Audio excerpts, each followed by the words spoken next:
Good evening. We start with breaking news tonight. Arizona Attorney General Chris Mays announced charges against Arizona's so-called fake electors, including state lawmakers and the former head of the state Republican Party. There's a lot to get through. This afternoon, I asked Arizona Governor Katie Hobbs about the indictments. Here's what she had to say. Finally, we're getting word that a decision could be coming down on the fake electors in the next few minutes. Any reaction to that?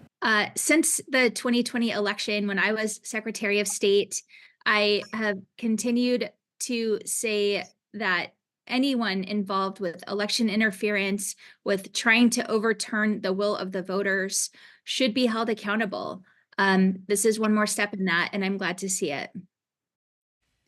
So now we want to bring in Team 12's Bram Resnick as we kick off our team coverage here. Bram, we know that you have been covering this. We've come a long way since the weeks after the 2020 election when we saw the tweets from Kelly Ward, then head of the Arizona Republican Party, saying, oh, yes, we did. We are the electors who represent the legal voters of Arizona. And now it turns out not only Kelly Ward, but her husband as well. They are among the 11 Republicans who are now indicted.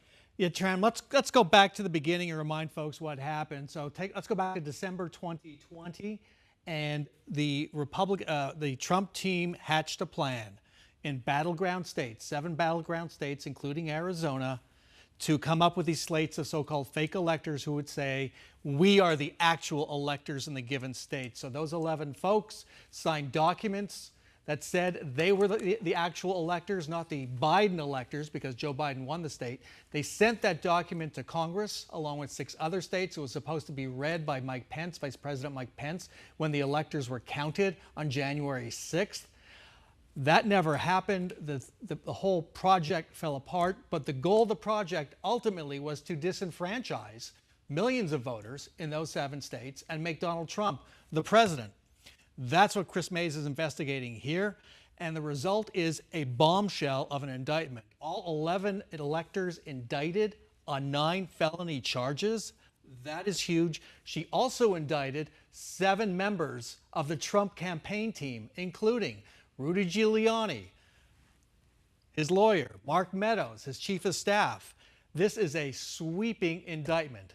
Now, Chris Mays sent it out this afternoon via email. Let's listen to a video she provided. I will not allow American democracy to be undermined. It's too important. The investigators and attorneys assigned to this case took the necessary time to thoroughly piece together the details of the events that began nearly 4 years ago. They followed the facts where they led, and I'm very proud of the work they've done to date. We're here because justice demands an answer to the efforts that the defendants and other unindicted co-conspirators allegedly took to undermine the will of Arizona's voters during the 2020 presidential election. Arizona's election was free and fair. The people of Arizona elected President Biden. Unwilling to accept this fact, the defendants charged by the state grand jury allegedly schemed to prevent the lawful transfer of the presidency. You can't say Chris Mays pulled any punches in that indictment. She went after everybody. You mentioned Mark Meadows. You mentioned Rudy Giuliani. There's another name on that list of indicted people that has President of the United States next to it. Yeah, and I think we can put that up on the screen and show the document from the indictment. Donald Trump is one of the unindicted co-conspirators. There it is, unindicted co-conspirators in this case. He is not charged. And if you're familiar with the Georgia case, what happened there, the indictments handed down last August or so. This case is almost as sweeping, maybe perhaps just as sweeping as that case. We won't see Donald Trump coming to town or protesting, but we might see Rudy Giuliani or Mark Meadows coming in. Also want to point out among the 11 fake electors, former Arizona Republican Party Chair Kelly Ward, her husband Michael Ward, 2 elected officials, state senators Jake Hoffman and Anthony Kern. This is really serious. Do we know anything about Paul Gosar or Andy Biggs, who have been looked at in regards to January 11th? January 6th. January 6th. Yeah, very late in the game, we learned that Congressman Paul Gosar and Andy Biggs, Republicans, were subpoenaed by Mays investigators. We don't know if they showed up whether they answered the subpoena, whether they were investigated, whether they answered questions or not. But that's something worth exploring as this goes forward. The party of law and order. Yeah. Now getting a little taste of law and order. And again, these charges must be proved. Of course, right? and there's a jury, long a jury will distance. have to decide. A And we're long way- distance between indictment and conviction. Exactly. Yeah. All right, Bram, thanks. Sure thing. Let's continue our coverage with 12 News journalist Joe Dana at the Capitol, getting reactions to this as soon as the indictments were announced. Joe? And we are now hearing from one of those two sitting legislators under indictment, State Senator Jake Hoffman of Queen Creek. He calls this a weaponization of government by Attorney General Chris Mays, the Democrat. Hoffman also telling us in part, quote, "Let me be unequivocal. I am innocent of any crime. I will vigorously defend myself, and I look forward to the day when I am vindicated of this naked political persecution by the judicial process."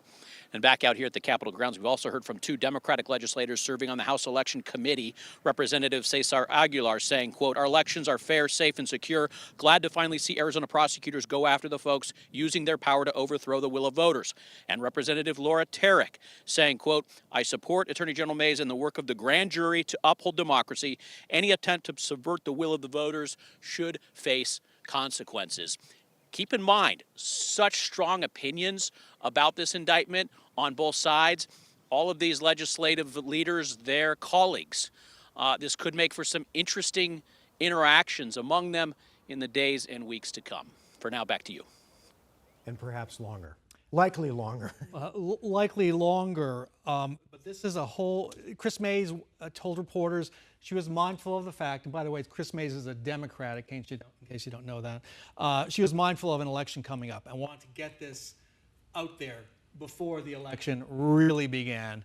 You can argue it's already began, our elections never end, but for many voters, they're not paying attention yet. That's just the way it goes. She wanted to get this out before the election really got off and running. That was a goal. That's what she's done. We'll see how this plays out at the Capitol, and we'll see how this plays out in voters' minds. And in the courts. And the And in the courts. And lots of bills, lots of lawyer bills. Bram, thanks.